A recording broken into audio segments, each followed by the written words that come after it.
Ladies and gentlemen, welcome back to the iLeague Season 3. It is 4 anchors versus the Sea Captain versus Asus.Polar for ASC versus Asus.Polar for ASC, Trixie's new team at Asus.Polar. Just finished their Dream League match. I'm Lysander, going to be joined here by Blaze Casting. We're a little bit into the draft, so my friend, what do you think the odds are for this match? Should be a pretty interesting one. Obviously, for ASC, they really were dominating around the last Dream League season, and this time around, like, they are just kind of not looking as good as they could be. I mean, it's still kind of the same lineup for the most part. I think Nemphy is a little bit newer to the team as a whole, but yeah, they just have, I guess they've been figured out a little bit. People respect Matoma Man enough to ban against him, as well as just kind of suppress him a lot more in terms of his early farm. And Asus.Polar, they're looking really strong with this lineup. Like, they have just been crushing many tournaments and just knocked out Birdie United in their last game just a few minutes ago. So, yeah, looking at their current draft, it's going to be actually Troll and Void at the heart of this. Essentially, what you're getting out of this is the Battle Trance getting not only the quick hits for the Troll Warlord, but also a lot of time locks coming in for the Void inside Chronosphere that's going to be doing double damage, and against these lower HP heroes, it's going to be very effective. So you get a good chrono, you suddenly have a perfect chain frost. You can follow that up with overgrowth, or maybe even initiate with overgrowth first. In either case, you've got the control, you've got the damage. And the one thing that you are lacking is like the hard disable. Like, you could still get the Chronosphere on like a hero like Storm Spirit, but why not just ban it out? They ban out the Storm, they ban out Batrider, and that makes it so that they're still very flexible in how they choose their targets. The main thing here that Asus.Polar have is, yeah, they have the Faceless Void, which is really good against the Sniper, but there's a lot of heroes on 4 ASC that can really disrupt the Faceless Void's functionality, because the Beastmaster Roar, between the Earthshaker, Beastmaster, and the Skyrath, the Void will have a lot of avoiding to do while in that Chronosphere. You will not be able to stand still and hit his target. There's always the Skyrath ultimate. Beastmaster Roar into Mystic Flare is pretty fatal. Fissure into Mystic Flare, etc, etc. There's a lot of protection for the Sniper here, and Treant Protector normally I would say is a great pick against in this version, because it helps you hold down your targets for your Troll to destroy. It is I think it would be more difficult with the heroes on 4 ASC. They would tend to split up, Earthshaker being in the back row with Sniper, Beastmaster at the front. And they generally would try and stay away from each other so that they can bail one another out. And that's usually the functionality of that Earthshaker. You pick him to protect whoever it is in your team. And I would expect the Treant to actually go on to 4 ASC, but Asus.Polar, they're going to grab both the Treant and the Lich. Something these two heroes are actually something that you usually see in this Protect Sniper lineup. Oh yeah. It's a very defensive support duo, though. I'm not gonna lie. It has a lot of shortcomings if your Faceless Void doesn't get big in time. The lack of aggression can be severely punished here. Yeah, I'm curious if they're actually going to put the Void in the safe lane and the off lane. The Troll can go mid or safe, so they're flexible there, but it obviously just comes down to the last pick. Treant and Lich are pretty good supports. Defensively, they'll keep people alive with things like Ice Armor and, more importantly, the Living Armor. And Sacrifice pulls back the lane, so you don't have to worry about getting Fissure blocked out in the river for your mid. So I think that they're going to have a pretty decent time with their laning phase. They just have really good laning heroes, but they really still could use a little bit of just a punch from a solo hero. Queen of Pain is who I was thinking, and yeah, following Quap though, I think. I mean, it could go. No, it's a. Oh wait, no, I'm not thinking straight. It's a mid Quap, and then oh wow, offlane Faceless Void. So. Universe style, and we see Pudge. Alright. Illidan does pick up the Void, so I could definitely be the offlane Queen of Pain still. Either one Troll, maybe 2-1-2.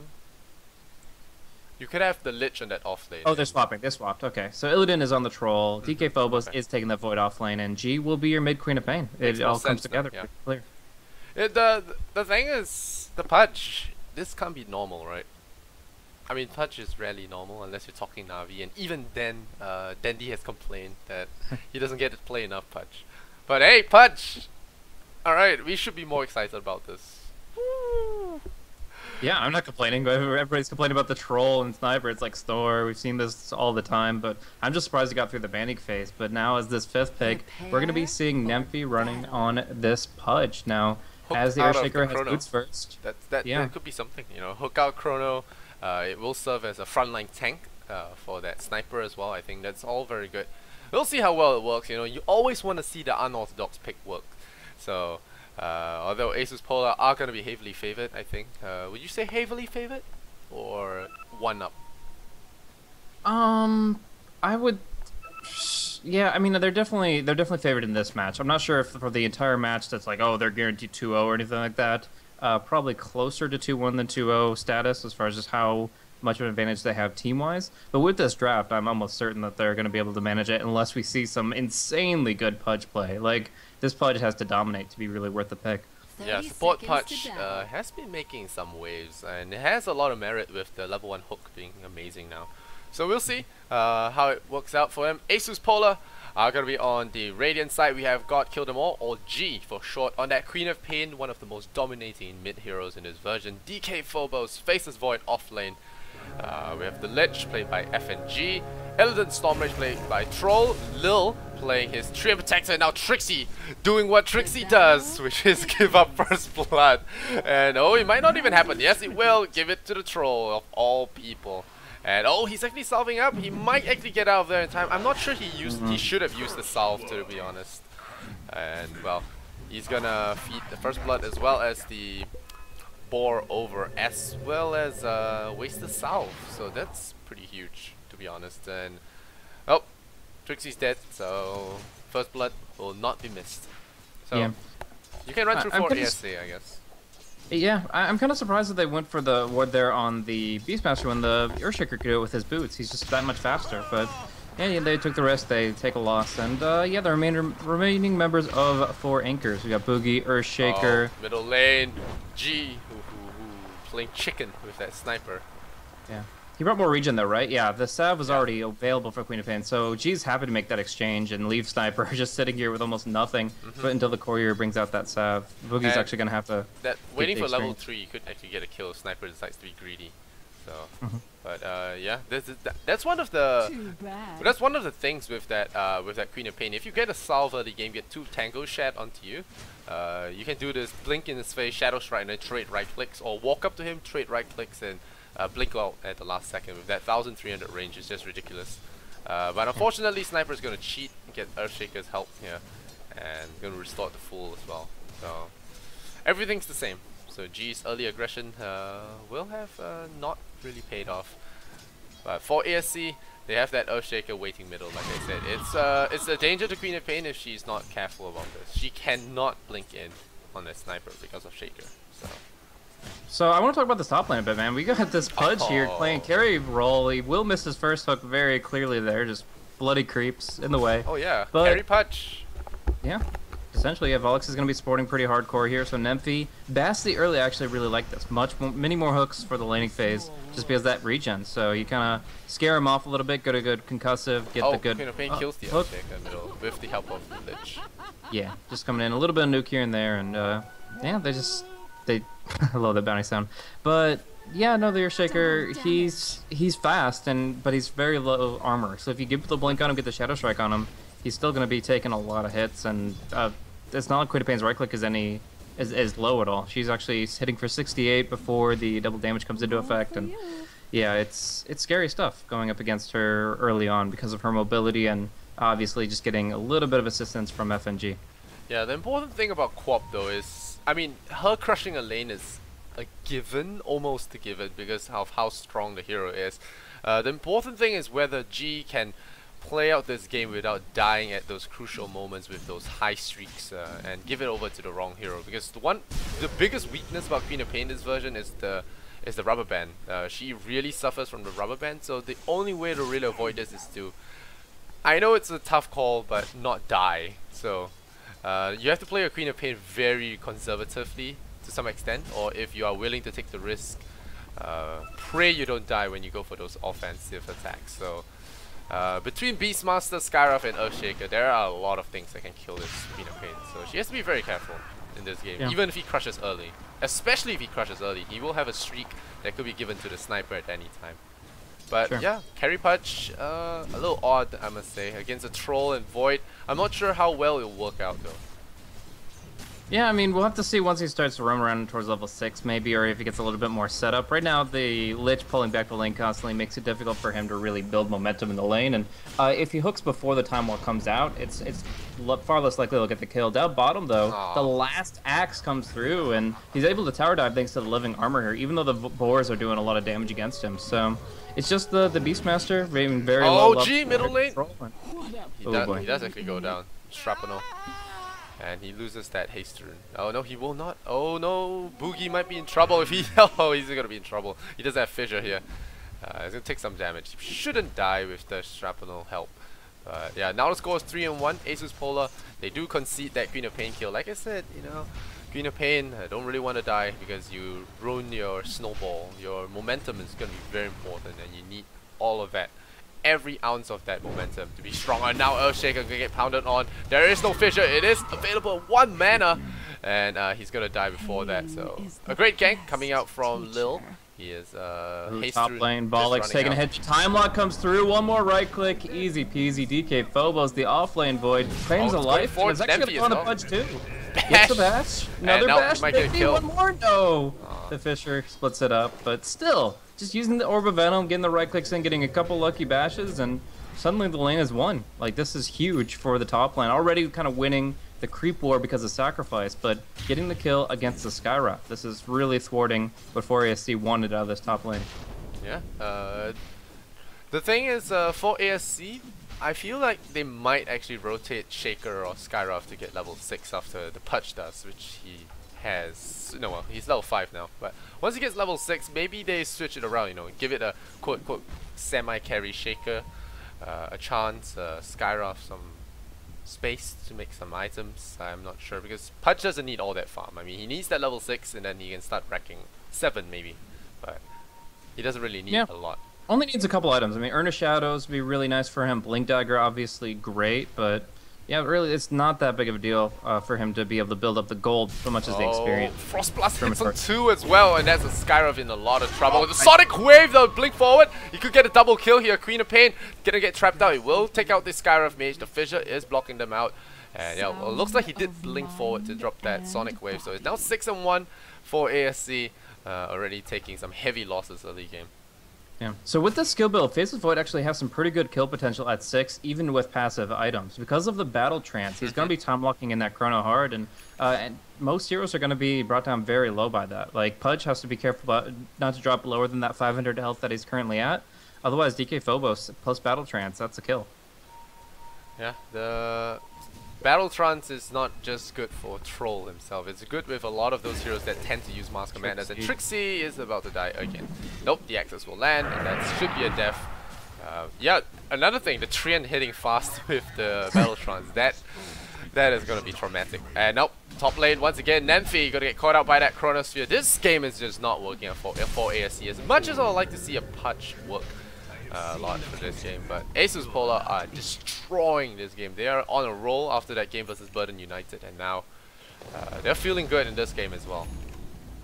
Yeah, I mean, it's just, I mean, the Beastmaster's really not working out. He is not controlling his position on the bottom lane as well as he could. Oftentimes you see like the Call of the Wild Hawk used to block off the spawn so that you can't pull the creeps, but he's just been focusing on spamming up these boars. He's actually maxing out the Call of the Wild Boar.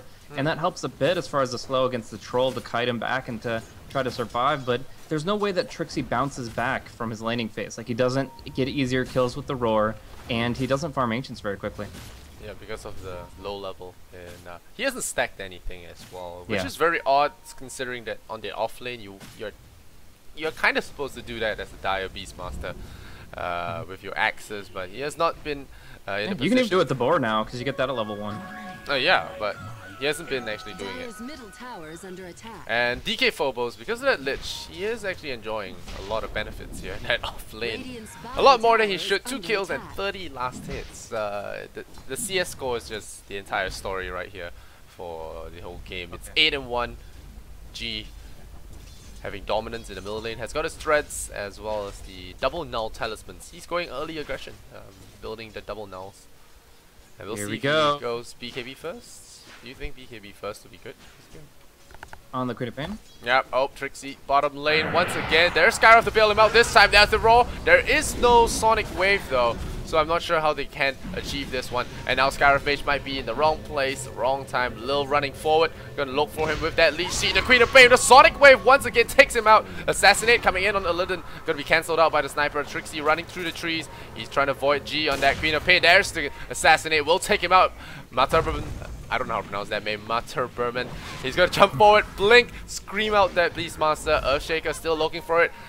Doesn't find that kill, but now the Frost Blast coming out to Nemphy, and again we lose the Pudge. This carry Pudge. But Turberman, yeah, I think that's how you pronounce the sniper. But yeah, this carry Pudge is not working out. No, I mean, he smokes mid, goes for a hook play onto G, misses it, then he goes, sees the action bottom, TP's down there, and then he dies before he accomplishes anything. So maybe a bit of a distraction because he's a pretty big, beefy fellow, but he goes for another smoke. He's kind of frustrated, but he just says, screw it, try. At first you don't succeed, try again, and he'll go for another smoke play as that comes off cooldown. But the next one I think has to work if you really consider yourself a competitive Pudge picker. But yeah, in the meantime, Volix, he'd be just happy with Boots of Speed. Like, he's in the mid lane farming out here, just trying to get 1 or 2 creeps, an Arcane Bolt maybe, instead of a last hit or 2. But he's also baiting to an extent, as we do have that double smoke coming mid. Yeah, the thing about 4ASC is, it's a, like you said, it's a lineup that chances a lot on the early game. Trixie. Oh, it's TP. Like, he just TP'd bottom. You can't go out to the lane like this when you can just get crushed by Queen of Pain alone, but Troll on top, of course you're gonna die. Yeah, it's I don't know. I would say it's a Trixie thing to do, but that's unkind. Yeah, it's just if you're on tilt, that's the thing to do. It's tilting hard. Oh man, I died, I need experience. Let's get back to the lane. Okay, well now I can't even walk away from Queen of Pain because I can't TP out. It's just, it's turning disastrous for game one. They just gotta shake it off. They get Lich? Yeah, they will get Lich. Fissure and Hook. Come on. Come on, guys. Oh, they're afraid. They think there's more. They're just so convinced that they're in a losing position that they're not able to take the winning opportunities. Yeah, that's unfortunate. Well, looks like Queen of Pain going Orchid first. Okay. This is a more fragile playstyle. The BKB would ensure that he doesn't actually die he doesn't die much. But Matabaman, he has actually gone for a contingency build, I would say. Triple Rave Band, stockpile on stats, and get the cheap damage coming out here. Instead of the Mask of Madness or Shadow Blade, Maelstrom or whatever, he's gone for the more resilient build. And for ASC, they're going to wander down to the bottom lane. Not sure what they're going to be doing. They don't have a lot of comeback mechanics, to be honest here. They don't have huge team fights they can rely on, like the Void, Chronosphere, and all that. So it's going to be tricky how they do this. And now DK Phobos, Invisible Void. Well, if things can't get worse, things haven't been worse enough, it's going to get really bad now. Yeah, Mask of Madness plus Battle Trance on this Void is going to be absurd. Already, the Battle Trance is level 2, so that's going to be 220 bonus damage. Treads gives you 38 more, so yeah, that's an insane amount of attack speed, actually. He's going to be attacking for quadruple speed. Like, it's going to be Time Lock City for him. Yep, it's and that's not even counting the Queen of Pain. That's gonna toss all the spells into that Chronosphere. G's been having a great game thus far. He has managed to feed 1 tactical death before he got to any streaks, so right now he's only at a killing spree, I think. All's good for him. And he's going up to that Orchid. And after that, if he tags into a BKB, it might be a game where he doesn't die at all, though. Well, we'll have to see. Nemphy, once again, gonna look for the plays here. FNG is up there by his lonesome. So it is possible they get a kill. Oh, the hook, good shot. And that's gonna be a kill going their way. So FNG, gonna call it out. Oh, maybe not. There is a Frost. He should die. Yeah, okay. You know, it was feeling doubtful, but here comes the back wrap around. DK Phobos drops the Chronosphere onto the sniper, and now with the Battle Trust, there is a smash here onto him, and now he's in a little bit of trouble. Phobos jumping a little bit too far in. A Sonic Wave Scream takes out the sniper. The roar under the tower, though. G is gonna lose his life, and that's an unstoppable streak. Gonna go down with no sir, living armor. Oh boy, keeps him alive. Well, that not too good initiation turned out to be a-okay because of Treant as well as Battle Trance. So turns to work out in the end as the sniper does fall. The only hero capable of bringing them back into the game does die, and now Nemphy looking for that hook. The Pudge breaks the smoke a little too early, and well, Not gonna secure a kill there, and now he's still looking for the hook here onto G. Maybe he finds him in the trees here, or finds Illidan. But nope, not gonna be the case here. As Illidan will be returning to his devices, farming up the ancient stack. 14 and 3. This game not looking good. Let me check out Dota 2 launch. Well, one big thing is the fact that they're not going to be controlling the Ancients at all. Like, they're not sending a Hawk out that direction from the Beastmaster. Like, he's got a maxed Hawk. You want that to manipulate that, where you have the 1000 night range sight, or even the 1600 day range during that time period. If you can scout out those Ancients, you can contest the Troll. You can stop him from getting big. But right now, he has a Helmlet Dominator rush build, and he's being able to double or triple stack his Ancients and still free farm them. So that's something they need to contest directly if they're going to stop this Troll from getting too big. In the meantime, they're also spending a lot of time down bottom, and although Asus.Polar don't have any vision on the Earthshaker and the Pudge, they seem to be aware just of the threat of heroes missing off the map, and they're farming together. Wow. Midas Treant. Well, I was looking at that 1.9 base attack time and saying, no, the battle trance really won't do much, but you get 30 more on top of that. Maybe he is just right-clicking. Oh, are you serious? Seriously? Oh, now he's dead. This game is just not working out. Oh, Nemphy gets bailed out there by the Earthshaker. Just kidding. Down he goes. Mega kill for the Troll now. 15 and 3. This game just falling apart for ASC. For you guys just tuning in, this is a best of 3 Asus.Polar versus 4 ASC in the round of 8 in the iLeague round. iLeague best of 3 rounds.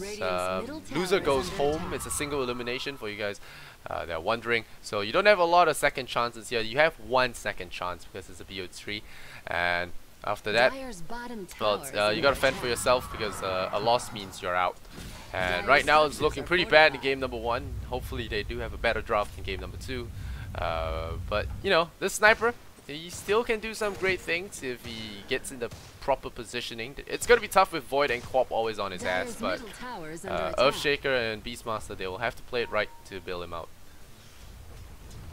Yeah, and Matoma Man followed up the Wraithband Mass and Power Treads with the Mask of Madness. I figured he'd just keep on going for hard stats and item slot efficiency, go for something like the Sanj and Yasha, but no, he goes for the Mask of Madness, so he has some good potential damage, but they're going to have to set it up. They're going to have to just get really good defensive fissures to break up the fight. They're going to have to roar the target that's in Sniper's range, and they're going to just have to distract from him as much as they can, but more likely it's just going to be DK Phobos, time walking in, G blinking in, and the Sniper won't even have a chance, so it's going to be very awkward if they get engagements on him, and I don't really see the opening where 4ASC can actually get the initiations off, not before Earthshaker's blink. I wonder what the thought process was for this draft. Like, not hooking Hawks, I think, is the point number 1 for their plan. Please. Oh. Mauled by the Treant.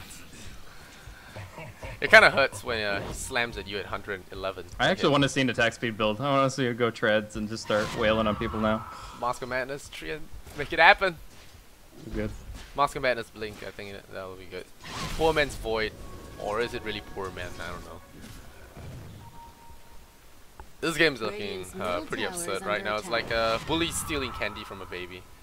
And G just going around screaming in the jungle, looking for potential target. DK Phobos looking to jump forward. There is Battle Trance. He could have taken out the Pudge there, but doesn't go for it. Instead, looking at that tier 1 top. And for ASC, just really doing their best to give everything to the Sniper here. Really needs him to get those key items up. Now the Mask of Madness is online for him, so if he does get into a good safe spot and managing to farm some items, he will be able to do some damage in the team fights, but I'm not sure that the Pudge positioning has been ideal in this game. Yeah, but well, we'll hope for the best here. I was thinking maybe Trixie plus Volix can make a play where they roar Mystic Flare onto the Troll and bring him low, but I still see the Living Armor being too much of a survivability tool to really, especially with Lich, allow the things to happen. Yeah, it's just going to be actually yeah, pretty close. They didn't get the Leech Seed, and there is a second hero. Oh, it's Nempty with the hook! Well, it's about time. Yeah. It's about damn time. And he will get that kill. So, I guess they've been waiting there for a while now, baiting that Earthshaker, getting that Pudge to reel them in. I think could have gotten more of those in the early game, but, well, better late than never. And then he picks up his Urn of Shadows, 18 minutes in, gets himself a double damage as well. But Asus.Polar, they take out the tier 1 tower up top, and we're sitting at 10,000 net worth for the troll. Oh, they actually got Illidan too. Mystic Flare is off the mark. The Assassinite's going to do some damage, but he will not be going down. Yeah, I needed that level 4 silence, would have been killed there. Trixie barely getting out from G's combo here. He Orchided, went for the Shadow Strike Scream and Sonic Wave, but the TP out was just barely in time. Thanks for the extra strength from those Necrobook components. Blink Sniper. Yeah, I mean... Haven't seen this in a while.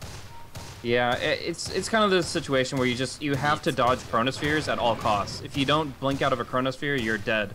And he might be able to find an opportunity where he gets to jump into the trees and just right-click from there. G actually getting caught out. Nice! You were talking about that Snowball Queen of Pain, and she's less snowbally now that everything, like the Sonic Wave pierces BKB, but she still hates to die. And giving this experience in gold to the Pudge and Shaker is really making up for lost time. I'm glad that they're doing this because this way it makes the game more interesting. Never really liked those too stompy games, and now at least we'll see some action, at least with the Sniper getting more space and Illidan getting slowed, but I don't think anything is going to slow him enough. They will take out this tower. I think they still need like 3 more pickoffs before we can really call this a ball game. Right now, Troll just was sitting on like 4,300 gold, just straight buys the BKB. Just doesn't take a second to purchase that item, and now he's going to be pretty much unkillable in the fights. Yeah, that's unless he gets roared. Would you say that Trixie should have gone Blink Dagger? Because I think he could have really looked towards that. Blink Dagger would have been more important than the Necro one. The one thing I do like about Necro is it's going to eat a lot of Chain Frost. There's 2 creeps you spawn in, you also summon a Boar and a Hawk, and suddenly the Chain Frost, half of its bounces are gone to some creeps, and then the Lich will take the damage from the last will of the melee creeps. So I think that's in of itself is quite valuable. But if you're looking to actually make those initiation plays, yeah, you need a Blink. I think the Earthshaker might be able to accomplish it, but he's still over 1,000 gold away from it. Oh, well. Maybe he goes back into the Blink. I think a Blink's very important for Beastmaster at this point. Especially since his positioning has been rather off this game. Yeah, so the Blink will help him out with that. But I guess yeah, like you said, the book has a lot of merit here. And we'll see if it works out for them, or will Troll just eat them up with his BKB and enjoy the free goal.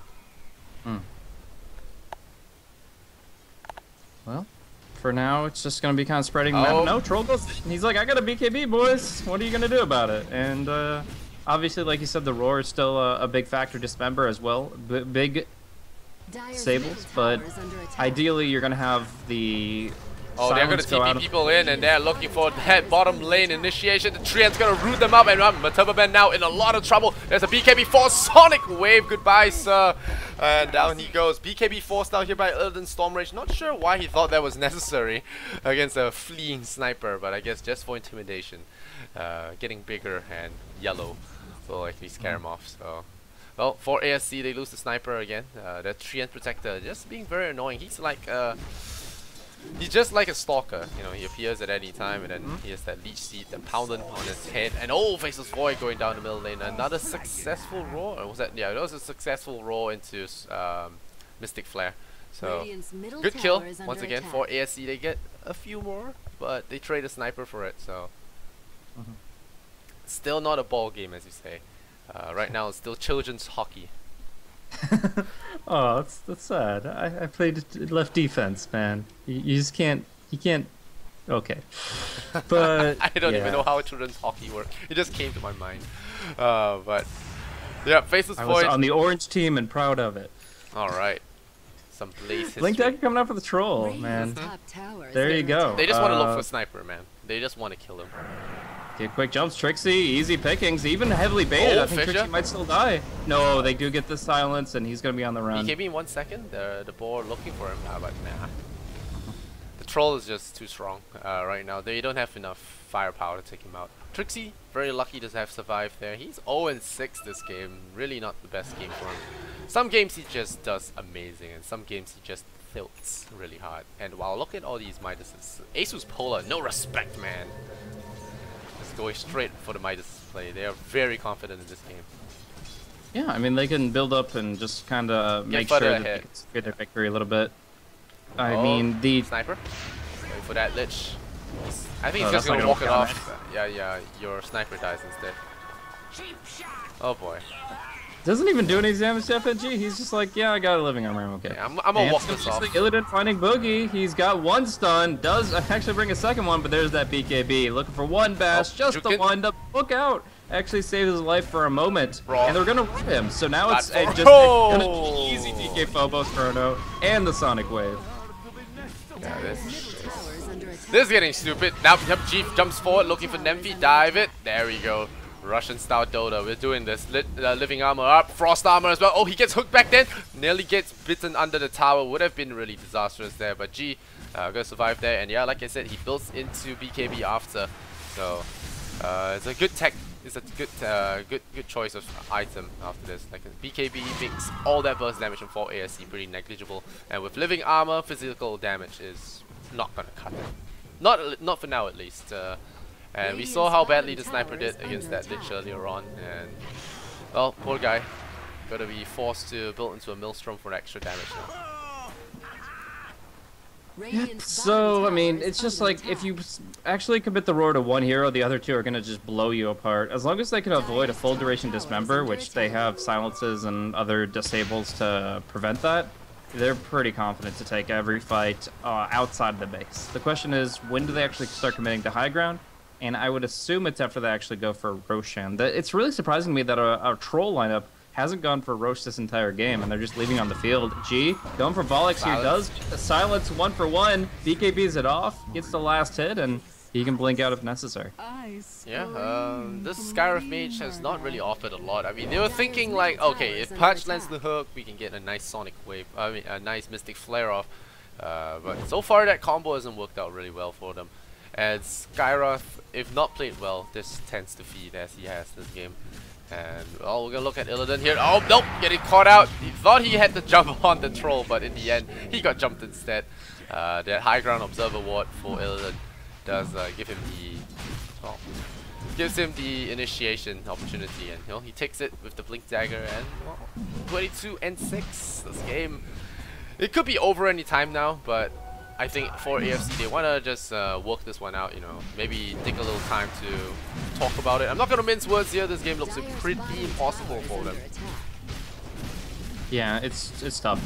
I mean, the RNG is actually not DK Phobos aside. I think this is like the 5th or 6th time he's been bashed by Roche, but in either case, it still works out for them pretty well. They're dancing around in the pit, and it's even the Aegis going to Triant. Like, they are not respecting 4ASC right now. Oh, wow. That's BM.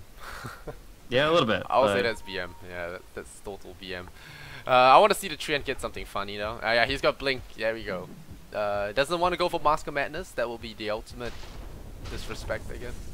But Lil going for Blink. No, he's building legit. He's been playing this game really well actually. Yeah. He's just been at the right place, getting the living armors at the right time. Wasn't enough to save the Lich. Unfortunately, the Pudge did get a good kill on him top. So that's some time with your Midas on cooldown, but.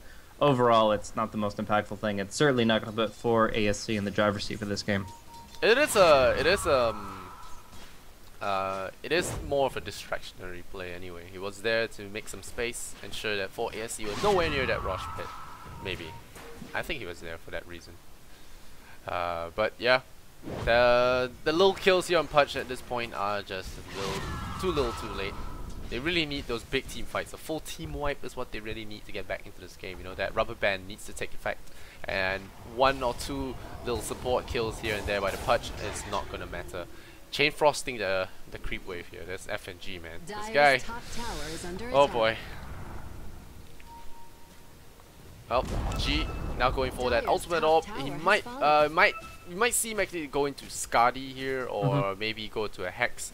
Well, it depends on what he wants to go for. If he wants to go for the tanky frontliner build, well then maybe he goes for Skadi. But now we're going to wait for that FNG with that Nature's Guys. He is still invisible though, looking for it to blink forward, and the overgrowth, the raw onto the Striant, so that will be a kill. That's why they gave him the Aegis, so that he can jump in there and do silly things like that. Oh, nearly get the Chronosphere. DK Phobos gets fissured in time. Boogie. Oh, nope. In the end, they only get that 1 kill. Trixie being the martyr once again for the team. What is happening here? The troll is going to go in and dive in deep. He is life-stealing it back though. Are they going to do enough magical damage? Yes, they will. That is a throw. Monster kill going over to Nemphy. Illidan doing the Illidan thing. You know, the Illidan of old would do that.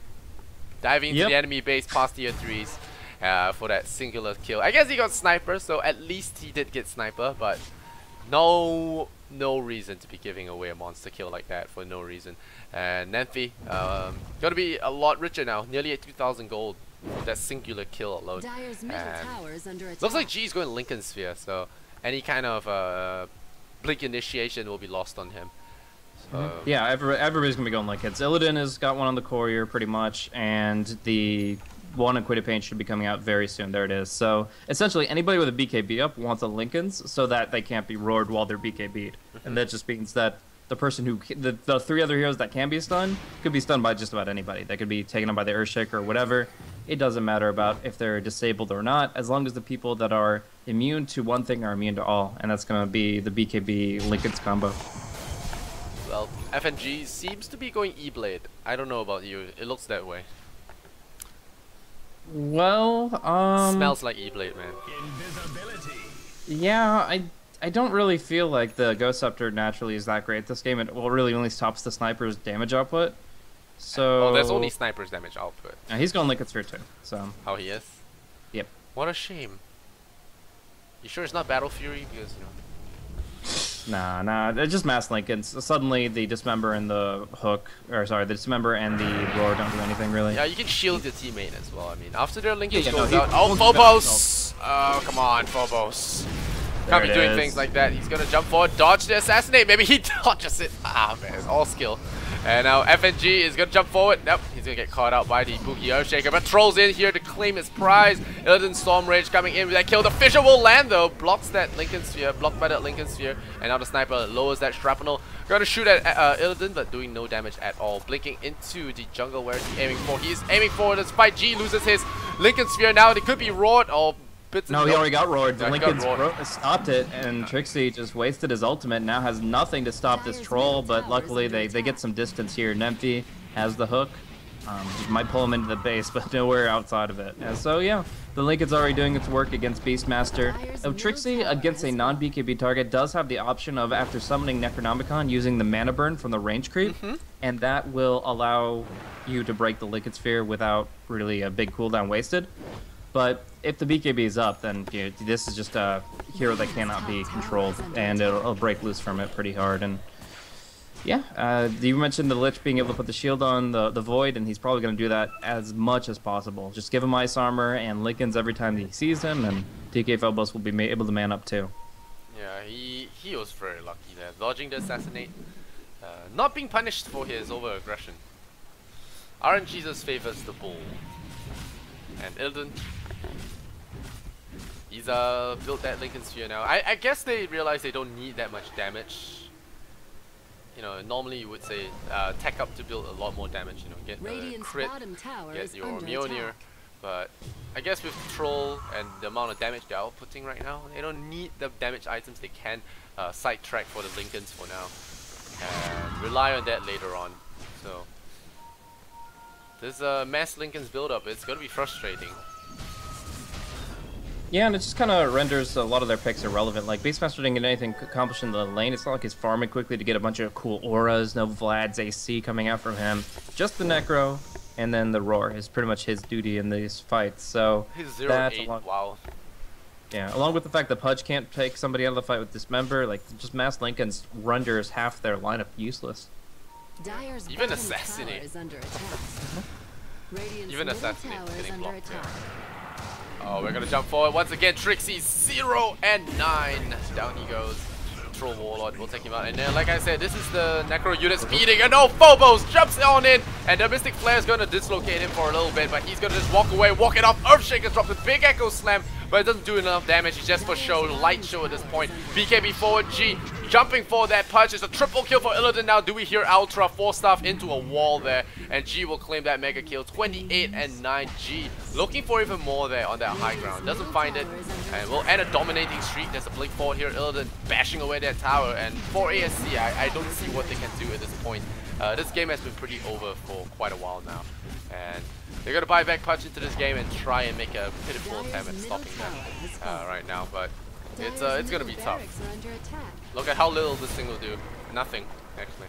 Punch hook! Ooh, nearly got him. But I think he would have killed him if he hooked him. Yeah, they're having trouble committing to the racks though. They are worried a little bit about the offensive force staff and the hooks, and if they finish off one, they'll probably back off with that. I mean, that's still yeah, a good way to cement their advantage, and yeah, they still have to go through the motions to close this one out. It is Aghanim's Void though. 60-second cooldown. Yeah. 6 seconds of Chronosphere. 5 seconds of Chronosphere. It's pretty insane. And wow, double bounty rune.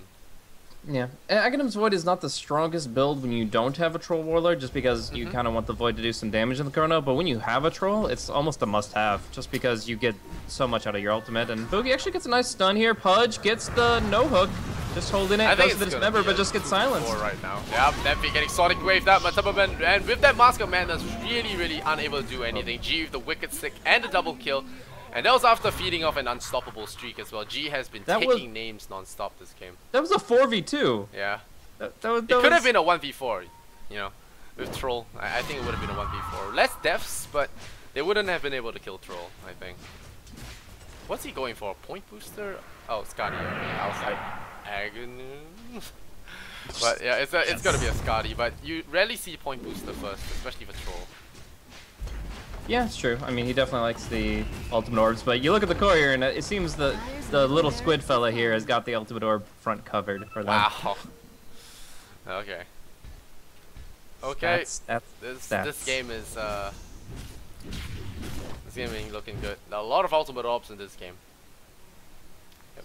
Two for Illidan, 1 for G, and well, the Hex is coming up now. I think this has been one of the most fun games for Queen of Pain, I think.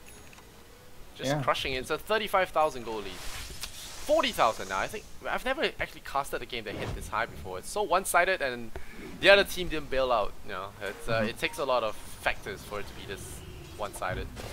Yeah, and it's not like a 45, 50-minute 40k lead. It is a 35-minute 40k lead, cruising through. Not sure about the Chain Frost at all. Yeah, but these have been BM Chain Frosts for quite a while. I think he's pissed off that his cores keep on taking the farm. He's like, just let me finish the Linkage. I'll bring you guys utility, please. So he just takes the creep wave that way, and says I'll have it back up in a minute or so. You know, if the Lich gets a little bit more farm, it will be just the entire Radiant squad as a top 5 net worth. It's true. As it stands, it's already looking stupid, but you know. At least Sniper is ahead of Lich. Yay. Your position 1 is just barely ahead of the position 5. It's not looking good. Well, he went mid. I kind of feel like this Punch has more duty to be the position 1 here, but he is actually okay. Then he failed. Had less than a third of the top net worth. 7,000 gold. Oh boy. I really wanted to see this Punch pick work though, but it just wasn't the game for it. I mean, between Lich and Treant, we gotta jump forward, kill a whole bunch of. Kill it in again. Oh. Oh yeah, he's jumping in and he gets hooked. This time less BKB. He might actually die here. The Raw looking for an Echo Slam. They get him. A lot of ultimates for that kill, but that's a 4 right there. Like, these are completely unnecessary, gratuitous feeds that are giving 7,000 experience spread across all of 4 anchors. Like, they're probably breaking out the drinks already, laughing in their if you're bored with the game, just end it cleanly. Like, it's not hard to do. You keep on doing it like this, and you give the other team like 4 or 5 minutes. It's just, I'll give some people a laugh about. They're training notes with Lysander from Na'Vi, I guess. Perhaps. It gives time for Lil to have fun with his Aghanim Scepter. He might not get a chance to use this item as frequently as others, so he just goes ahead and chants the forest, eyes watching everywhere. That Illuminati eye just always watching. Yeah. But Asus.Polar, they're having fun. I think it will take a lot of throwing to lose this game. A lot. Yeah, that 40,000 goal lead, a little blip there as the troll feeds his death away, but And the Treant 2, they are able to see him with the Hawk, move on forward, clear it out, and they even actually killed his most recent out of the forest just with the Wild Axes. I don't think they have detection in that area, so... no, they have a gem. They had a gem for the Earthshaker, and he was there at the time. So yeah, they clear out a few of the eyes, maybe looking for a couple others, but in the meantime, Roche falls. I don't think it's even cheese Roche yet. They waited so long for the first one that this is only Roche number 2. And as such, it's just Aegis for G. At least not the Treant this time around. I wonder why Pudge bought a BKB. Like, I mean, yeah, I blocked Scream. So stop the Orchid. Because he keeps on getting silenced, he can't dismember. I guess. It is a game. It's kind of a game where you get the BKB and it doesn't really do too much except for stop silence, and that's a shame. Yeah, he'll probably get Chrono or Chain Frosted to knock off the dismember anyways, but it's just, at least it's not easy for G to take that completely out. Yeah. Well, Skullgraph is gonna look stupid again, but we'll see what happens now as Asus.Polar. They walk up with the FNG Lich. Midas is a creep. Hutch. He's gonna get a hook and he will land the Lich. Oh, the Chain Frost though. I don't know why he hooked and run though. He could have committed. And now the jump forward, Illidan Storm Rage. He's ready to feed. Once again, Chronosphere. Gonna look for it. Valak's gonna be the only target of this Chronosphere. He's not gonna be caught out even. He's gonna be spared by that Faceless Void. G gonna throw his Shadow Dagger. There's Slill. Traps them up with the Overgrown Matababan. Getting Sonic Wave. The big Echo Slam. Doesn't do enough damage though. Everyone's so damn tanky. Diving the Fountain. Nemphy dropping low. G has the Aegis. Doesn't really care. Still doesn't die though. Still at 25 health. Boogie gets cleaned up in the Fountain. And finally, after so much torture, they decide to call GG and end the game with a 40,000 gold deficit. Well, GG indeed. I guess it was a good game for Asus.Polar. It's gotta feel good having so many kills, farming fantasy points. And I'm actually excited to see what the fantasy points are on this one. There are gonna be some negatives, I think. Very possible. I mean, it comes down to the numbers, and yeah, just for the Skywrath, the poor support, but.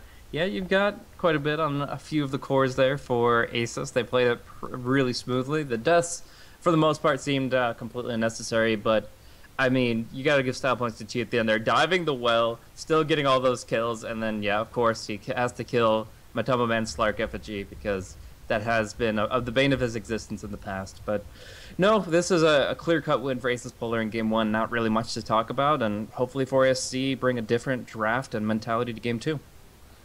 Yeah, well, I mean, there's really little analysis we can do for this game, so we're just gonna hop on to game number 2, guys. I'm Lysander, and this is Blaze Casting. You can follow us on Twitter, on the top right corner there, and show us your support. You know, give us your feedback and everything else. Make sure it's constructive and try to be nice. But you know, apart from that, I'd love to hear from you guys. We'll be back in game number 2. Asus.Polar taking game number 1 in this best of 3 against 4 ASC. Can the captains make it back? We shall see in game number 2. We'll be right back. Much love and Kappa.